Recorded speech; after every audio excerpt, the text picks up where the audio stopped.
DJNTV show is sponsored by DJ Event Planner, Electra Voice, DJ Trivia and DJ Bingo, ProX Direct, NLFX Pro, Promo Only, Odyssey Cases, Perfect Portals, JMOZ Lighting, Instant DJ Requests, and our DJNTV Insiders. This is John Young from DJNTV. Thanks for watching.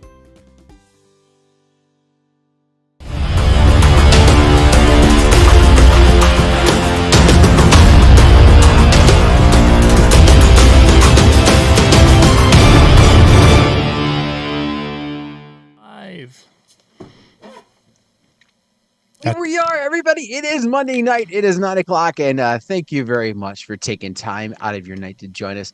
John, you're getting back into those old habits. We were talking. We're talking. Also, we're live. What? Wait, no countdown. No. 3, 2. No, okay. just run. Just Boom. run and go. Oh my goodness. I need that. Goodness. The little sign in the background. That does the live. That'd be cool. You were trying to get a jump start on the competition. That's right. I wanted to be because you knew when the time was coming, and we didn't. I wanted to make sure that everybody. The countdown clock, please. Yeah, with the countdown clock. I need to know when I'm live. Yeah, I'll try it. I'll try to do better. I can put on the personality. Just sitting here complaining. Yeah, hey, I'm tired of this positive stuff. I need to get my. Tell me when we're live, John. So we can be negative. That'll be great. What's going on, man? Just tell me when we're live. Oh yeah, we'll get there. Thank you guys for joining us. We got some folks in the chat room that are coming on. Thank you very much for being with us this evening. So yeah, we've got a couple of things we're going to hit tonight. The main topic, of course, talking about competition. We'll kind of dig into that a little bit, and we've got our next DJNTV training night that's going to be coming up in a few weeks. For those of you, though, that missed the last one, this past weekend, you can still go to djntv.com/virtual-expo, and it'll take you right to the current one. We'll reset it the week before for the next one. But this past weekend, I ended up having 4 people who watched the thing and were like, "This was so awesome!" And they had gotten some tips and such from some of these people that were talking and sharing from that. So it's really kind of cool to be able to see that people are connecting and saying, hey, this makes some of the things I've been thinking about, how to keep myself from going crazy. It helps to see other people having doing the same things or to going the same direction when it came to not burning out as a DJ. So that was kind of cool. Cool indeed. So, gentlemen, tonight, let's talk about competition. Okay. MJ, did you have a disclaimer before we get started? When you said let's talk about the competition, I just went into LL Cool J, Mama Gonna Knock You Out lyrics. Yeah. Think I'm gonna bomb a town. Get down. So for tonight's show, one of the reasons that we're going to be talking about this has been a discussion that's online, and it has been literally since, I think the very first time I heard this talked about at a DJ convention was in the late 90s, when people were starting to talk about raising rates, and you can't raise rates because there's too much competition. And it was thrown out from the stage by one of the speakers that I don't have any competition. There's no competition. There is plenty of work for everyone out there. There's no need for us to be competing against each other and undercutting each other. Go into it, as he said, with the idea that these are not competitors. These are colleagues, and that you are unique in what you do, and there just isn't anyone who's competing with you for events. So, guys, I wanted to kind of look at it and get your thoughts on this. That concept that you do not have competition, and you're going to come at it from a different perspective, because obviously, Dan, you're more the wedding mobile guy, and MJ, you're kind of more doing the club type work. how when someone says that you don't, in essence, you don't have, there is no one who is competing with you like that for business. What's your gut response? Go first, Dan, because I have to find something. Oh boy. So first off, I'm going to say absolutely 100% there is, and I'm going to take it. I'm going to basically use kind of when I started. So I'm going to talk about the bar scene for just a brief moment. There was absolutely competition, and it was a race to the bottom for that. And because there was only so many bars that was willing to have DJs in them and pay anything beyond a bar tab, that it suddenly became just a race to the bottom. All right, so now let that aside. Weddings, there's definitely competition, right? Now, how you treat the other person, how you view the other person, I do agree with that concept that they are colleagues, right? There are DJs that I work with locally that I consider not just colleagues, but I also consider friends. Like we will talk, we'll toss ideas back and forth. But when it comes to a Saturday in October, well, let's throw that out because everybody and their brother could have one in October. When it comes to a Saturday in August, I'm competing against them for an event. Sure. Right. I did not have a wedding this past Saturday. In fact, most of the month I didn't really have one. So, when it comes to that, I was competing against people for that. Now, whether I ever got a chance to actually go after the event or whether, people searched and just didn't find me before they found somebody else, but it's always looking for, you're always competing against them to get that job. Now, that's where I view it. Definitely is there. Okay. Good angle from the mobile side. MJ, did you find your... Yes. Here's the thing to keep in mind. Wise man once told me there are billions of people on the planet. You can be replaced and most likely will be from one time to another. So to say there's no competition probably means you're getting beat already, or you just don't care, or whatever. Because I found my low point in the DJ world when it came to competition. And I'm going to show you a picture of my competition that literally took 3 DJs' jobs. 3. Not just mine, 2 others, okay?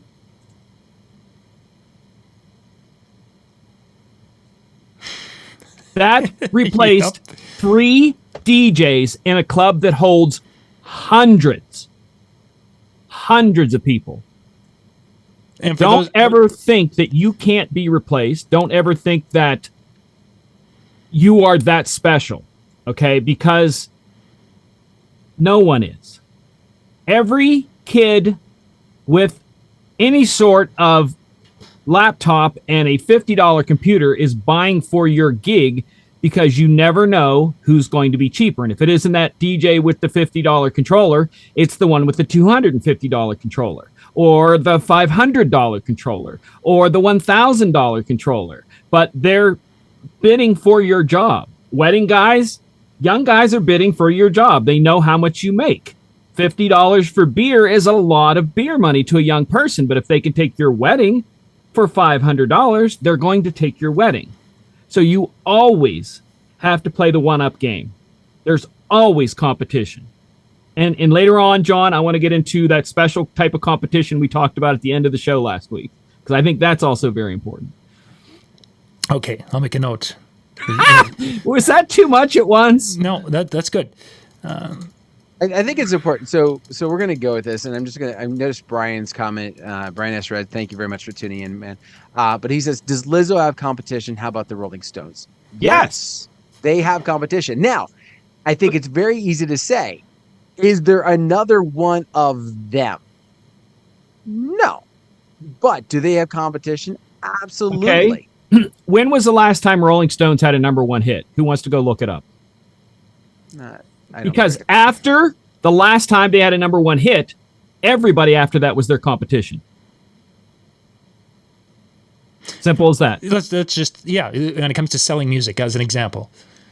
Now, I'm not saying they can't make money at what they do, but competition's after that. Mm-hmm. If you just want to stay in this one little niche, which they do, they have their audience, that's what they're going to have. I mean, I got to open up for Martha Reeves in the Vandellas. how many years ago would that have filled a big giant thing? And it had about 200 people in it when I opened for her. Things change. She was still kicking it on stage at 80 some years old, belting out songs. I was like, my goodness, she really did a good job. But, like I said, it all depends on what you see competition as. I think maybe we should define competition. And I think that's we could definitely go and kind of narrow it down, but I think that there's so many little nuances of it. And that's really what I wanted to hit tonight, is that it isn't a cut and dry. And I think that there's not only percentages, variables, however, involved with that, but I think there's times where it changes. And let's jump back to the Rolling Stones situation. The Rolling Stones, when it comes to selling out a major arena, are probably going to do a better job and will probably be booked at some of these bigger arenas way ahead of when Lizzo would be booked as a solo act type of a situation. Both are very good and very talented, but one is going to have a different draw. And to a point of filling down in Minneapolis, the only one who's really can fill the arena down in Minneapolis better is Garth Brooks. Otherwise, the Stones have been one of the biggest acts that has filled and sold the tickets the fastest, in the last 20 years. Just how it's been. How well in competition to the Rolling Stones and who'd you say, Garth? Yeah, Garth Brooks are. Garth? Yep. Do they compare to like a monster truck rally or a NASCAR race? They'll have a few people, or they'll have a crowd, but they aren't as big as they once were up here, at least. Okay. So it's just that no one is who they are, and that really becomes that. So the Rolling Stones don't have any competition being the Rolling Stones. The Rolling Stones do have competition when it comes to headlining at a major venue. You may have a community that the Rolling Stones just wouldn't work, and instead of them being able to come in there and be the main act and the biggest act of the year, maybe in this community, maybe Garth Brooks is the biggest act to come through the community. What I was pointing out was that arena sells out how many times a year? Who sells the most seats? Is it a sporting event? Is it a race? Is it something like that? Obviously, because the sports that are there but for one night standalone only, it's generally... That's what I'm saying. One night a tour coming in to do monster trucks or it's 1,000 different things come in there. So every one of them is your competition. Exactly, yes, that are going to be... It's not just... when I look at that, I look at the stadium. People are paying for the stadium. So who makes the most money all year at the stadium at single hits? And Garth doesn't even come here, as far as I know. I don't know. Yeah, but that could be a market that's not conducive to do what he needs to do. Whereas some markets, he put up a show, sold it out. Put up a show, sold it out. Put up a show. What I don't remember. Could have even been Minneapolis a few years back. 5 nights in a row. It was 11 nights is one place that 11, okay. That there was just he continued to add.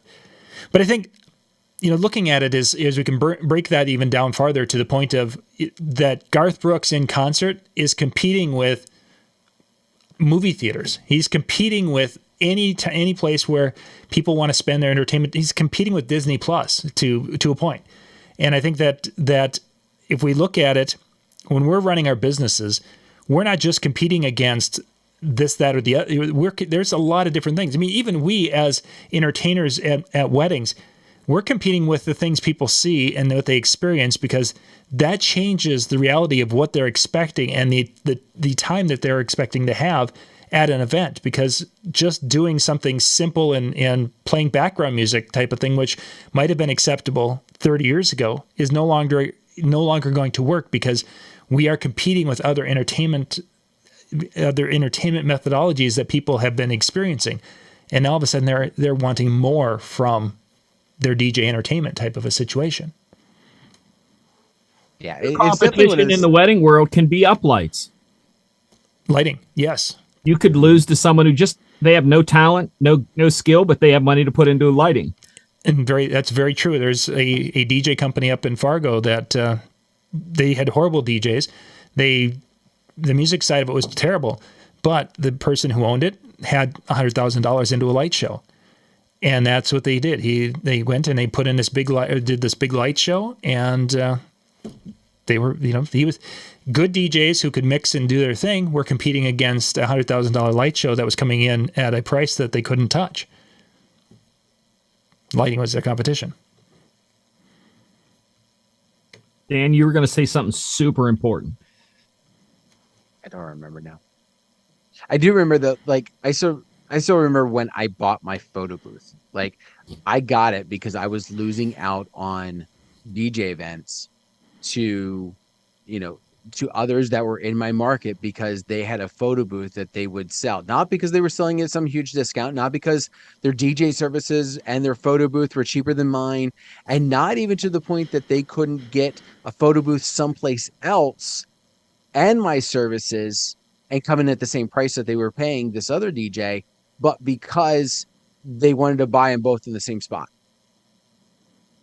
That's what it boiled down. Because I even drilled him. I'm like, he will rent it separately. Like, you can have me for the DJ and have him for the photo booth, and because he has a couple of them, that can happen.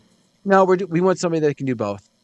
And I think that's one of the areas in which it becomes dangerous when we completely embrace that I have no competition, which talent-wise, there's only one John Young out there with the talent and does the things that I do. I get that. But if I get that in my head that it's, that I'm better than sliced bread type of a situation and not paying attention to the feedback Dan was getting, you get to the point where you start to not work on your business and not be proactive and changing and tweaking and modifying so that you can stay up on top. And I think that's one of the biggest concerns I have when I see people talking about, I don't have any competition. I'm doing a great job and everyone loves me. It's a really, really, really, slippery slope to get there, because when you get to that point, sometimes you don't react and don't treat your business in a way that's going to continue to allow it to be successful. And once you've gotten to the point where you think you're all that in a box of rocks, that's generally when you start to take that slide down the hill. I think we got to also be careful, because we could also find ourselves in a slippery slope of trying to mimic our competition or trying to copycat our competition. There's a lot of DJs right now that are jumping in, the social media content game, and I'm going to call that in that aspect of, well, so-and-so did that, and so-and-so did that, and so-and-so did that, so I'm going to do that. Mm-hmm. And they're not the type of people who can pull off what the other ones are. And so the one thing that you've got to be careful of is to say, well, the competition is doing this, so I'm going to go do that because of it. Yes, maybe you definitely need to maybe emulate some of the things that they're doing, but it needs to be you. It needs to be your personality, because that's how you're going to set yourselves apart from the competition, not by making yourselves that same competition. Very good point. Very, very good point with that. I think we should let everybody know that John and I play this game during the thing here, and we read the comments that are coming up on the chat and try to figure out what the comment was referring to we were talking about. 30 seconds, 45 seconds ago. Yeah. So we apologize if you do say something very relevant and good and we don't get to it, because at least me, I think John does better than I do trying to figure out what that was tagging towards. But I want to bring up the area that I talked about last time about competition. Mm-hmm. And this, I think, is, at least for me, is one of the biggest things, is you can be in reverse of competition, you can be your own worst enemy. And that is competition too, to where you can beat yourself out of the game by getting in your own head, getting in your own space, doing what Dan said about trying to be like someone else and not being you. Because if you're getting hired the way you are, apparently there's something about you people like. Accept that. It may be hard for you to accept people liking you for the way you are, but could be, being more you could get you more jobs. So you can be your own worst competition sometimes, and you have to realize that, and that's a tough thing to kind of fess up to. I think that's a great direction, because that's where ultimately my little thesis that I wanted to have tonight is that there's times where you need to acknowledge and understand that there is competition and learn from that aspect of it. And there's times where you can truly look and say, I don't have any competition. My breakdown of this is that when I'm coming to sell my services, that I want to sell my services and talk about what I do to clients and such, like I don't have any competition. That what I do as John Young, as a wedding entertainer, is so unique, and I can we're going to do something so cool and so fun and so much you that no one else can do what I'm going to do to help you make your day special. That type of a mentality that I am that person who can do that for you and no one else can. That's the idea of when you're selling, that no, you do not have any competition who can do what you do. When it comes to putting the business together and doing the back end of it and the behind the scenes not selling time, oh yeah, now I've got competition from other DJs. I've got competition. I mean, right now, truthfully, with weddings, my biggest competition right now is bands. We're back to that, and I thought you were going to say your biggest competition was your son. No. He's he and I do two different types of shows, very very distinctly different shows, but there's a change. And at one time, we did some things to compete and to give a different flavor from bands way back in the day. And now I'm starting to look back and say, gosh, do we need to start doing that again? Because we need to be able to add an element that gives people the feel of that. How many times have you seen in your history of DJing it go band DJ, band DJ? It started out, bands were things, DJ were the basically the ugly side of the industry, the bands hated DJs, and DJs were coming in and taking all their gigs. So that went until the about mid 90s, and then the DJs kind of got into their little area where we were taking 90% of the weddings, or doing 90% of the weddings, and there really wasn't much competition. Bands were off doing their thing, and the smaller bands who weren't big enough to do weddings, they were doing the small bars, whatever. But there wasn't that competition because weddings just were not hiring bands at that time. But I think because of some of the entertainment options today being Spotify or Apple Music or Amazon Music, where people can go and play these curated playlists that somebody's put together of whatever their favorite music is, the idea that people have looked at that and said, well, gosh, I can play that kind of music at home. Let's get something different for our wedding. Let's get a live band who will play those same exact songs, but they're going to play them live. So let's get that. I think we're running into that situation right now with that. So, I'm having to pay attention to the competition from digital music services that are what people are listening to on a daily basis, and even paying attention to some of the radio things. How radio stations are trying to evolve and fight and get into that competition for their entertainment ears. And then I have to see what are bands doing that are getting it. Which bands are the ones that are doing multiple weddings because people are really enjoying what type of shows they are doing. At one time, Johnny Holm, he's got a variety band, and he's been doing this since the 60s up here in the upper Midwest. At one time, I went to see his shows to see, why is he so popular? It's because he's a DJ with band instruments. He played, and they had tight sets, and they were literally going from song to song, beat mixing their music, and they were great at it. But it's like, okay, so they just are really good DJs because it sounds like the actual album edit. They're singing the album version of it. It's not like they're adding anything to it, but they're blending them. They're beat mixing and going from song to song to song. Yeah, there's a couple bands here that just as a DJ, I listen to their transitions and go, "That was good." They just know how to switch keys and move on to stuff. That's again, if you can do that, that's about entertainment. Mm-hmm. You can keep an audience's attention. I don't know if there's a lot there that can be a competition for you, someone's ability to keep a crowd's attention. And that could be someone on a microphone, because we have a lot of guys in the business are very good on a microphone. Other guys do it other ways. So, and that's the thing is, if you're not paying attention to what's going on around you, is microphone becoming a bigger thing, or is beat mixing becoming a bigger thing in your area? If we're not paying attention, you can life goes pretty fast, and then it'll go right on by type of thing. I think it's that nowadays the competition is DJs who use software that does its own mixing. Wait. I know. You use software that does its own I know, mixing. Virtual DJ with that but auto mix. It can do it. But I do it. The other one, you can't do it. It does it itself. It does nothing but it itself. I don't know its name, but guys out there with that. As much as I bust on things, there's guys out there who have that they don't literally have no DJ skills whatsoever and get jobs because of the software's ability. The same way, I know DJ on the iPad is really starting to take over, and they should do something about that. I look at even guys. Let's say you have a competition, another person in your area that has the exact same lights as you do, but they have really good DMXing skills. They can up you just on that. The weirdest things you have to look at. I've always said this is a business of one-upmanship. Whatever way you want to talk about it, presentation, like client interaction, there's always that one-upmanship to do something better than someone else. I think it's also important. Like, I'm seeing some of the scrolling through the chat and Brian again talking about, the fact that in some ways we're using the word competition and kind of almost as it's a threat.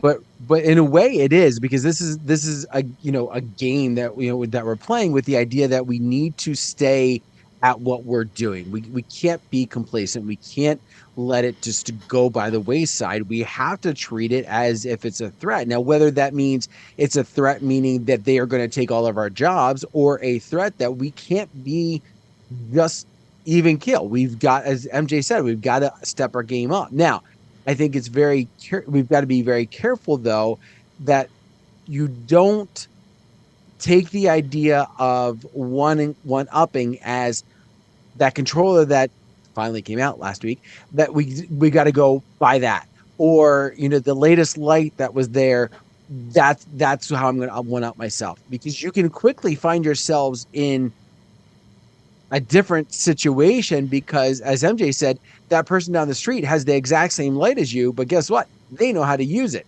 All you did was buy it and stick it and hit sound active, and using those kind of things prevents you. Using those types of excuses prevents you from really improving yourself, to take that next step, so that you are keeping yourself honest and keep working forward to make yourself better.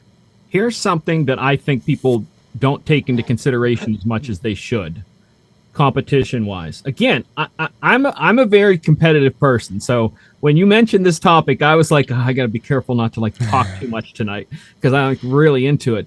But how you look, if you don't take care of yourself, you're losing to competition, because people want to look at a pretty person. I'm sorry, they just do. And I don't watch our show.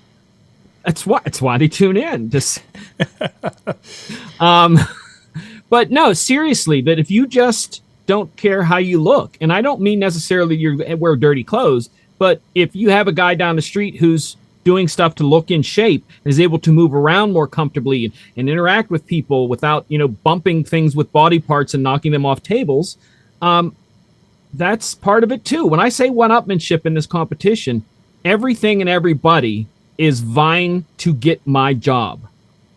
Whether it's subtle,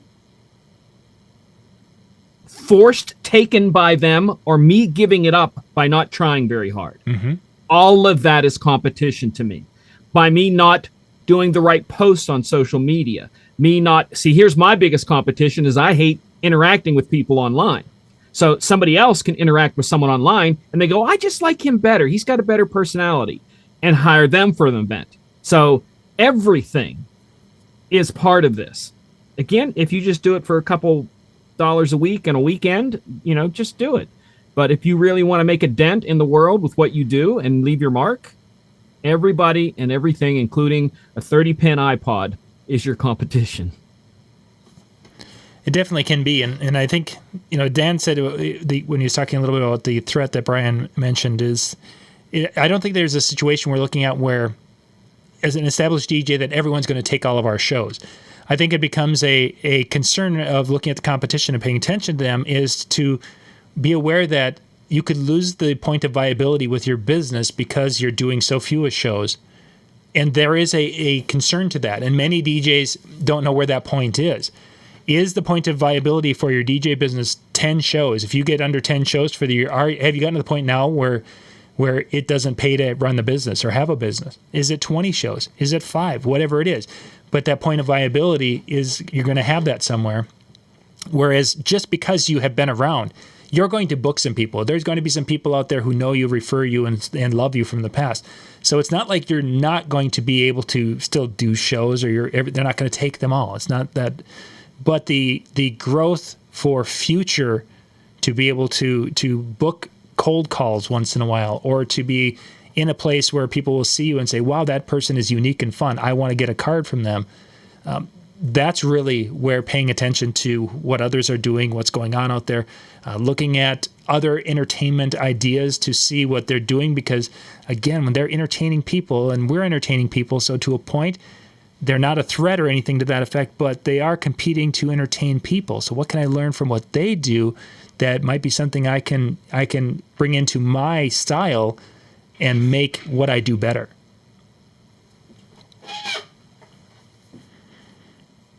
I had a point I was going to make, and I forgot what it was already.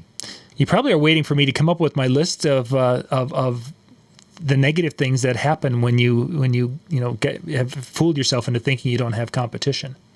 So, John, what happens when you fool yourself into thinking that you have no competition? Well, let me just... Great question, Dan. Thank you, Dan. Thank you. I think I've got a couple of ideas on this. First, of course, we've been talking about this. You end up having that lack of drive to improve your business and to grow as an entertainer. When you kind of ignore the competition idea that you don't have it, you start to not pay attention to local trends of what's going on, whether in the industry or even in your local market, and that's a problem. You'll have a disconnect with some of the prospects who are going to be saying, "Hey, we saw these really cool things, or we know these things are happening, or have you seen this?" And we hey, what I do is so great, I don't need to change or adjust or even add anything to what I do. So you're going to have a disconnect with your prospects. You can start to develop arrogance, and arrogance doesn't always come across very well. Then that leads to depression. Then that leads to declining skills and abilities. Then that leads to drinking problems. Then that leads to weight gain. Then that leads to old age, and then you become the bitter, grumpy person in a rocking chair on the front porch. Yeah. When I was a kid... Wow, that progressed fast. When I was a kid, we didn't have...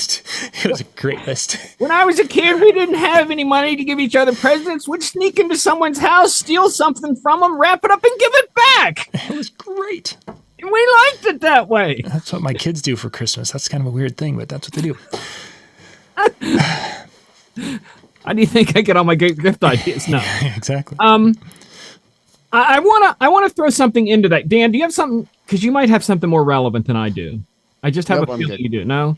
Because my thing I was going to say before, I think would create a stopping point in that quick dissension of that downhill is this is where I think people come up with that phrase, there is no competition.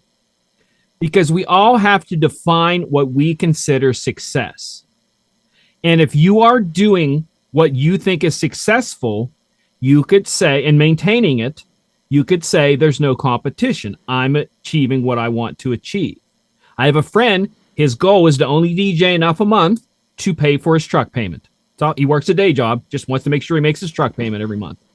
Someone else, it literally can be, if I have a single night off, that's bad. Not even if they need the money. If I have a night off, that's a bad thing.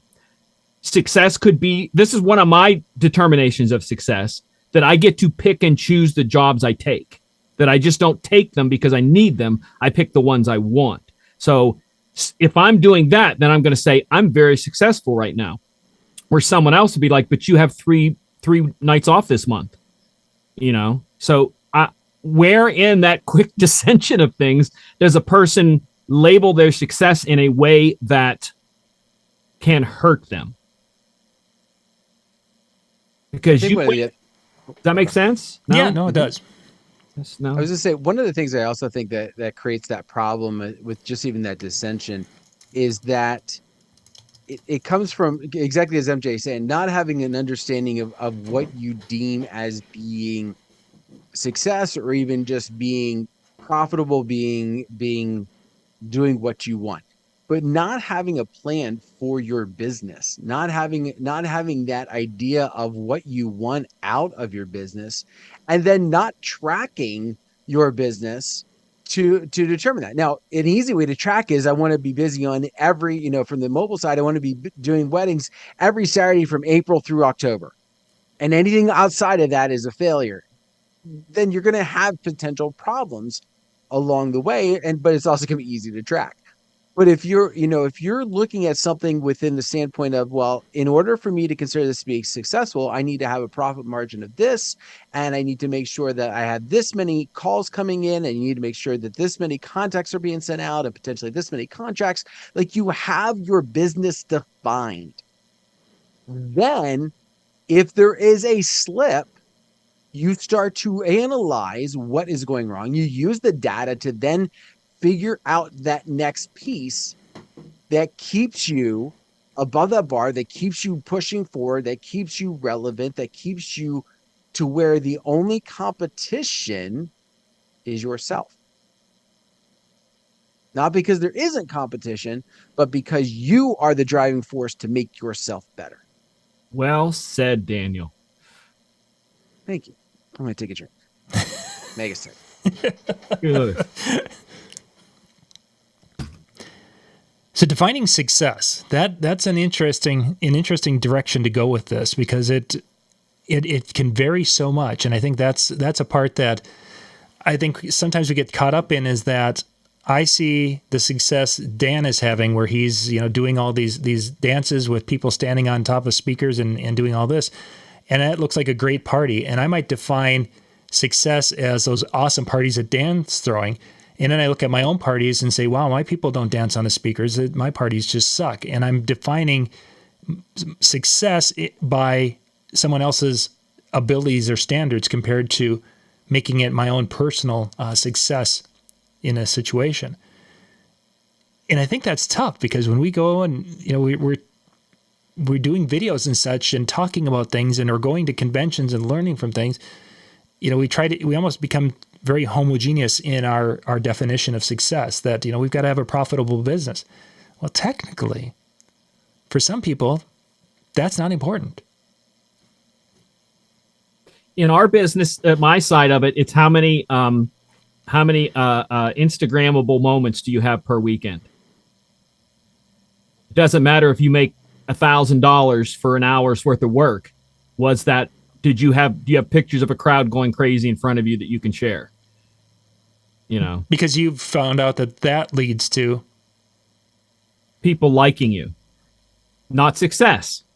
People can identify, again, your competition can be you. So if you set your goal of success of being liked online and don't make any money from it, you have just beaten yourself by not having good goals.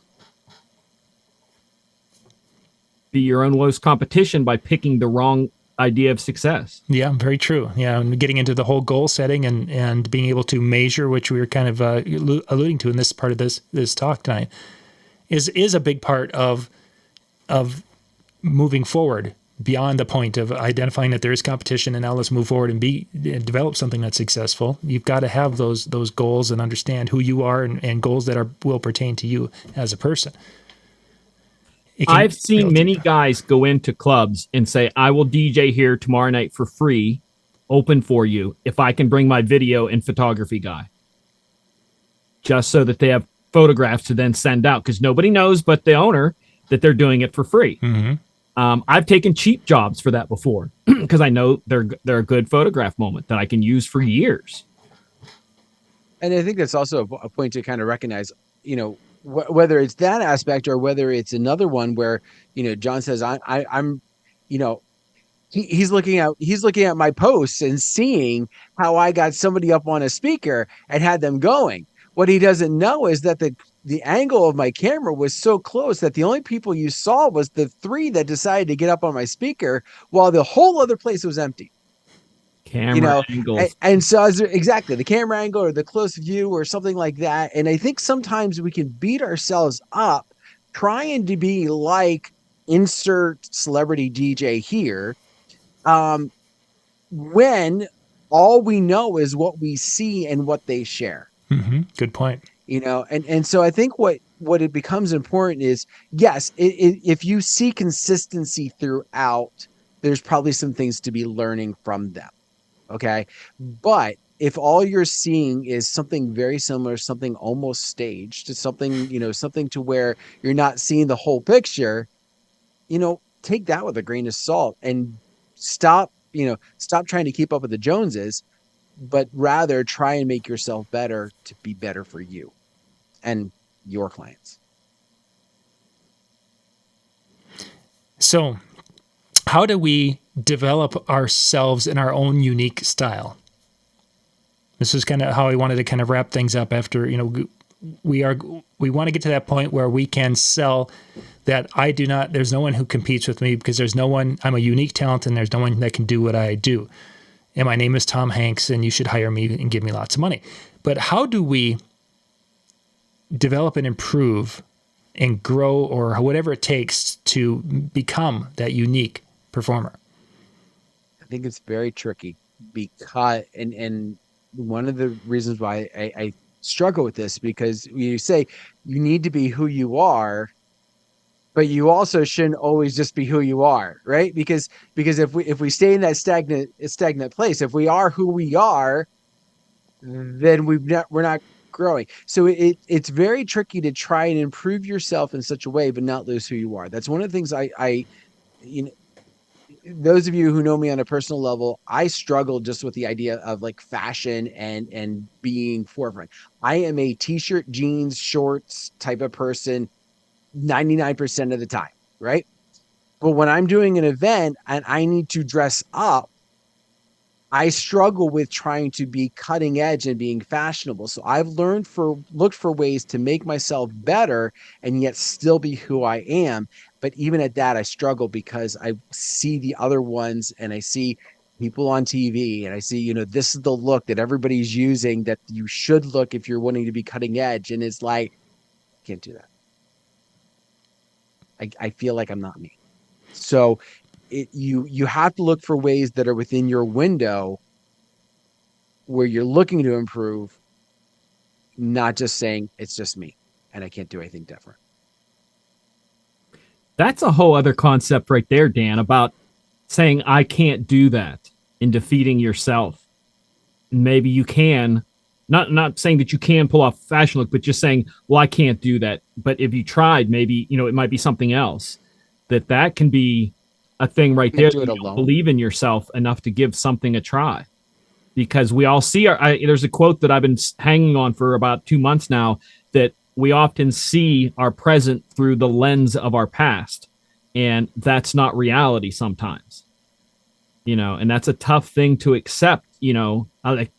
Like for me, it's being old. I literally DJ alongside guys that I'm the same age as their parents. They are my competition. They are everything. They're my friends too. Mm-hmm. But that's a tough thing to look at, that they can take a picture from any angle and it looks good. And I've got to get that right angle where I'm like, or like I got to Photoshop that later, sort of thing, but it's constant work. I think even if it's a little bit of work, you can never just stop. My mom said years ago, when you stop learning, you start dying. Mm-hmm. And I think that is a way of things to look at everything we do business-wise, talent-wise, relativeness with music, relativeness with equipment, relativeness with things that are done at weddings now that weren't done before at weddings, or things that used to be done that aren't done now.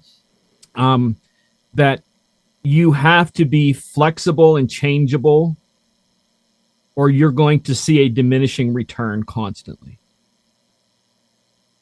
I would definitely agree with that. That flexible and adaptable sounds cooler than changeable. It's my words. I just pick words sometimes to make them up. But that for me is my hardest thing, because I don't like change of any sort whatsoever. Mm-hmm. But I push myself constantly to get out and go places and do things. And it may look like, well, people all think, well, you're always out. You're always doing stuff. I'm pushing myself to, because what I want to do is sit right here in the studio and forget the world exists for a couple of weeks. I got enough food here. If I don't run out, I can have it delivered. I don't need the rest of the world. I've got enough in my head to keep myself busy for the rest of my life, but I'm not going to grow as a person. My business is not going to grow. Sure. And I think I'm going to stagnate in my happiness very quickly if I don't. And that's a part of success, is how happy are you? You could be making money, having bookings right and left, but if you're unhappy, should you be doing that? And that's definitely a topic for another night. Sorry, I just if you're unhappy, if you're unhappy, should you continue? Because there are like you said at the beginning of the night, a lot of very bitter, angry DJs. Because for those, I don't even know if I should be going into this. We're almost out of time. But I had a guy hit me up about a month ago, and I shared it with John and Dan. Like, how could you be a DJ? I've never heard of you before. And I'm like, this whole long thing about, like, I've never heard of you. And I'm like, well, I've never heard of you. And he's telling me, like, how can you be a DJ? I've never heard. I'm like, what the freak are you doing, dude? And he was just bitter because he looked like a person who had been the same person for the past 30 years. He makes no attempt. His equipment, he just talked the other day I saw him post something on his thing about the fact that he still does a party once a month where he uses all CDs. If that makes you money, you're successful, I guess. Yeah. But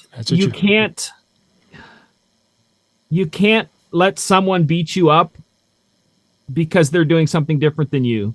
You can't.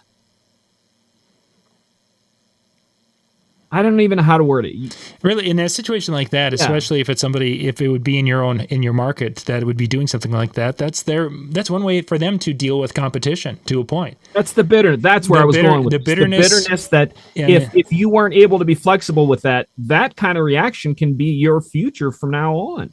Yeah, and that's not a healthy thing. That puts you down on my list as somewhere between number 5 at depression and the declining of skills and abilities, which leads to the drinking problem, which leads to weight gain, which leads to old age, which leads to bitter, grumpy person. My first thought when I was reading what he was sending me was, how drunk is he? See? Because it was like 7. Belligerent was a half an hour ago. That was number 7. But I just want to take a second to encourage you, and then John's going to close us out for the night or whatever. I don't know what he's going to do, but you are stronger than you think you are to try things that you don't think you can try. If you want to advance and grow, you can. It may take some work and it may take help from a friend, but don't ever say you can't. That's one of the things that I think you need to put into your vocabulary. You can say, I don't want to. That's acceptable. That's it's different. your choice. Mm-hmm. But I can't. I believe you can. You might need to ask for help, which is the thing I hate the most in the world, but hey, whatever. That's what I want to encourage you. Leave that encouragement for me. MJ, will you help me dress better? I think you, Dan, you could find, because a couple weeks ago we talked about wearing tennis shoes with dress clothes. I think you could find the right wear because I saw a pair the other day that I'm like, I should send these to Dan. That you can find the right pair. That's what I need help with right there. That would work.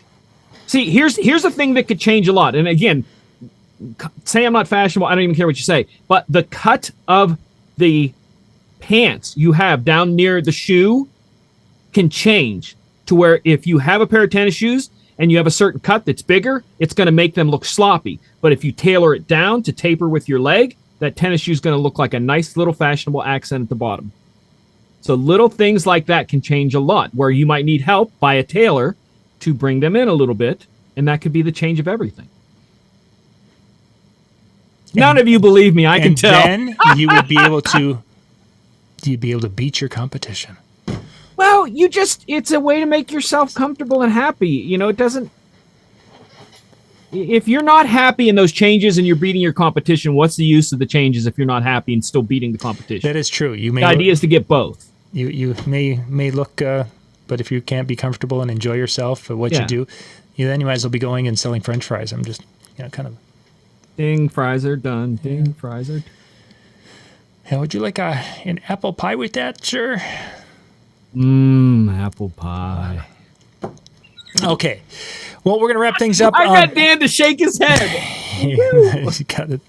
Thank you guys for being with us tonight. Up next is Hanging with Howie in the Chill Room, DJNTV.com/chill. You guys can bounce out there. And I'm guessing I see both Howie and Brian in there. I'm hoping the guys kind of go. I'd like to hear a little bit more on Brian's thoughts. So maybe they might add this as one of their topics tonight. Howie usually has a pretty good topic each Monday night for the Chill Room. But if they end up doing a double session tonight, because I'd like to hear Brian's thoughts on this, because he's been pretty spot on with what he's been talking about here and giving a neat perspective. So I think for those of you who are watching this in replay or watching it later and you weren't able to follow the live chat, you should be here on Monday nights, because then you can follow along to what's going on in that chat room. There's some great stuff there for sure. Again, DJNTV.com/chill. If you missed it earlier, we did our first interview. Mike Cordero is going to be doing some industry interviews and industry spotlights. And the first one went live tonight. He did the Brothers Band, an alt kind of an EDM band that has been coming out of Ontario, Canada, I believe, is where they're out in that neck of the woods. It's kind of a fun little interview. You guys can bounce out and check that out. Just out on our YouTube channel, youtube.com/discjockey news. You can find that and check that out. And then tomorrow night, we've got the Tuesday Night Music Show, and then I think we're going to stream we've got stuff coming to you Monday, Tuesday, Wednesday this week on the channel. So just hang out and check those out on YouTube. So I think we're good. All right. On that note, thank you very much for taking time out of your night to join us. Hopefully you realized your competition, who isn't your competition, who might be your competition. Yeah, just go rewatch the show again, all right? And be successful. Have yourself a good one. We'll see you next time. Bye.